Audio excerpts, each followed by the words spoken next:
Bonjour à tous, je suis Johan Kachman, cofondateur et CEO de LifeEase. Notre mission chez LifeEase, c'est de sauver des vies. Et nous commençons par l'urgence absolue, l'arrêt cardiaque. Chaque année en Europe, ce sont plus de 400 000 personnes qui meurent prématurément suite à un arrêt cardiaque. Concrètement, aujourd'hui, une victime a moins de 5% de chances de survivre, alors que le défibrillateur qui peut sauver existe depuis plus de 30 ans. Mais le principal problème, c'est le délai d'intervention. On estime qu'il faut intervenir dans les 4 premières minutes pour sauver une vie, alors que les secours vont mettre en moyenne 10 minutes à intervenir si vous vivez en zone urbaine, et souvent beaucoup plus en zone rurale. Donc il faut agir avant leur arrivée, on n'a pas le choix. Et surtout, près de 80% des arrêts cardiaques ont lieu au domicile ou sur le lieu de travail. Et face à cette situation, on se retrouve avec une population qui n'a pas les moyens d'agir, principalement parce qu'elle n'est pas assez formée.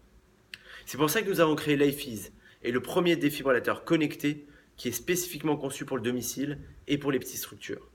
Notre défibrillateur est connecté, ce qui permet de simplifier la maintenance et nous assurer qu'il est opérationnel à tout moment et surtout en cas d'urgence. Et nous travaillons en partenariat avec la Brigade des sapeurs-pompiers de Paris pour développer des outils de formation pour former massivement la population aux gestes qui sauvent. Aujourd'hui, nous avons une formidable équipe de 10 personnes, principalement avec de l'expérience dans les pacemakers et dans l'implantable actif.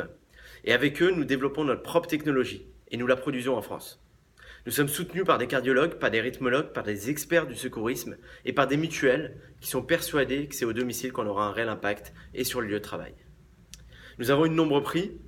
Parmi les plus récents, nous avons été élus par le MIT Technology Review parmi les 10 projets les plus innovants et prometteurs en France en 2017. Et ce n'est que le début. Début 2017, nous avons réuni, après une première levée de fonds, le concours d'innovation numérique et Scientipol, un peu plus d'1 million d'euros. Et nous visons une seconde levée de fonds en mars 2018 qui va nous permettre d'industrialiser le produit et de nous déployer massivement sur le marché.